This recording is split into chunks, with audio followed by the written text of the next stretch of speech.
Hey everybody, it's your favorite commentator, Keith from Jacksonville, Florida, that lives in Orange Park. Hey, guess what? It's school time again. Everybody wants free pencils and papers for their kid. Okay, here's the deal. I called every news station in town and said, how about showing both sides of the story since I have no kids? I said, so guess what? I'm a homeowner. I pay for the school. I pay for the teachers. I pay for the buses. I pay for the infrastructure. I pay for the security. Now you want me to pay for the pencils and papers. I said, if the median income in Jacksonville, Florida is that bad that the average family can't buy school supplies, don't you think that warrants a story? That was one. That was met with, of course, rude remarks, because what else is new? Then I said, well, no, and let's go to number two.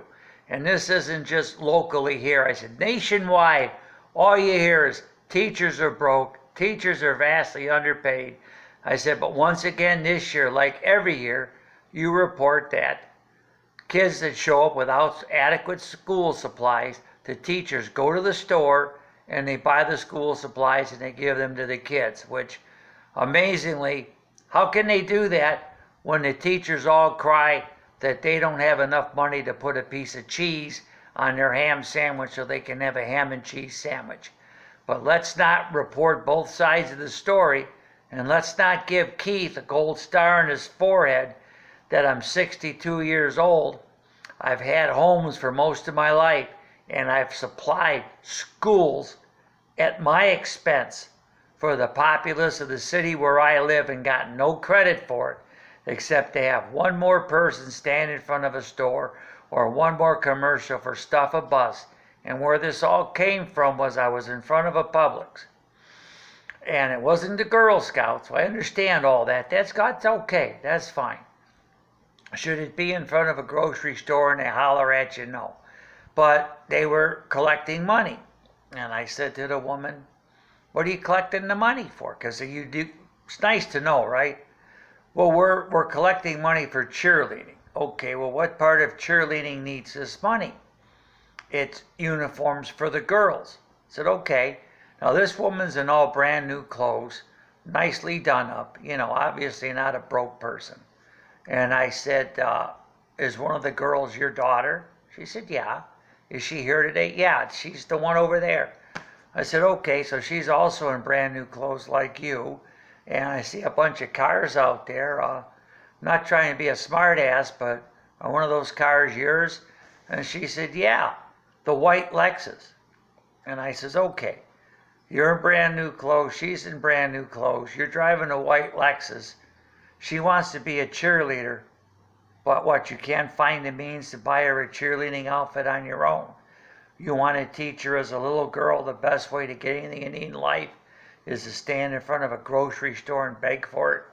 And I did report it to the manager, who of course didn't give a damn, because they never do. But I thought, hey, my old dog's been very sick with upper GI problem.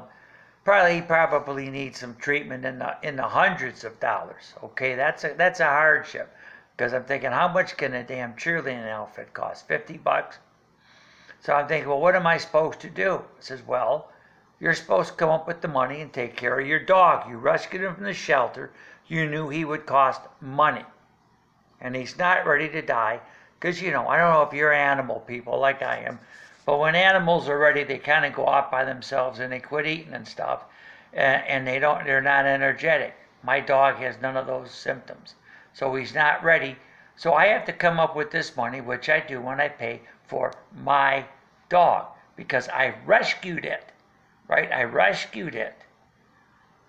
But I'm not going to rescue you from spending $50 that you've got to buy your girl a cheerleading outfit when everything else involved I pay for already. And every TV network here locally in Jacksonville and Orange Park was not interested in showing both sides of the story.